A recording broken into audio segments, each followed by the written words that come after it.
suck up a room cheer. Welcome to stage, John Parman, everybody!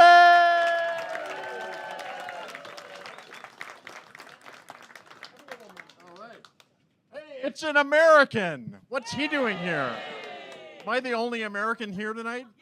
Thank God for that. Wow, I live in a town up north and out west, a place I like to call Dudley. Dudley, yeah. I was on a business call with a bunch of British people from all over, and they're all complaining about Americans moving to where they live. You know, the Wirral, Cambridgeshire, yeah, Northamptonshire, Leicestershire. You know, these Americans are moving there. What do they do? They don't start drinking until 7 o'clock. You know, they want to share pictures of the people they left behind in America so they can live a better life with you.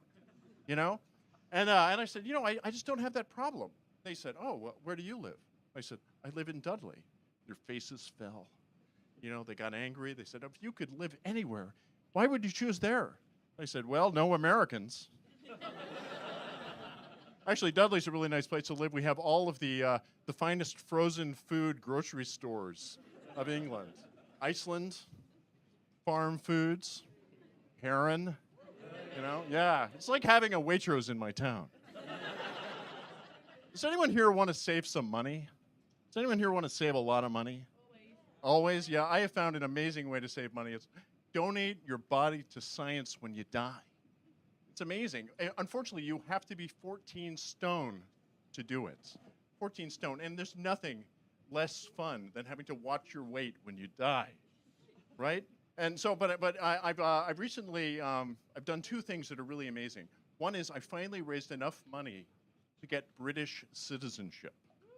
Yes, I know. Just when it's at its most valuable. You know, and then I decided, you know, I'm going to become an organ donor. And I'd like you to consider becoming an organ donor because there's something that I lost when I was very young that I'll never be able to get back. My foreskin. You know? So if any of you are thinking, what could you do with your foreskin when you die? Give it to me. Then I can have a big, clumpy penis. You know? Something that just really hits. You know? That would be nice. And you know what? I realized in this country, actually, it's true. There are actually women who have been circumcised in this country. You know, I've met women, yeah, seriously.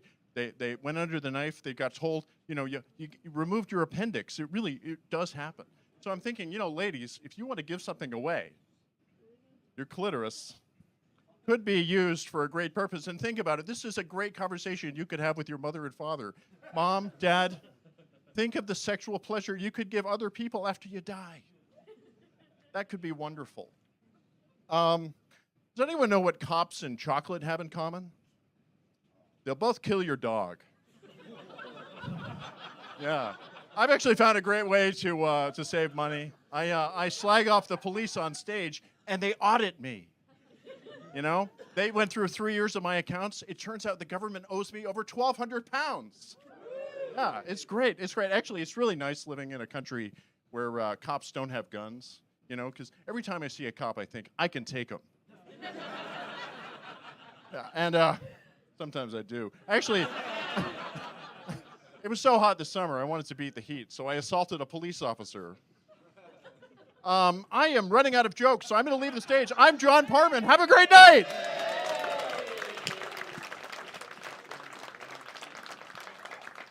John Parman, everybody!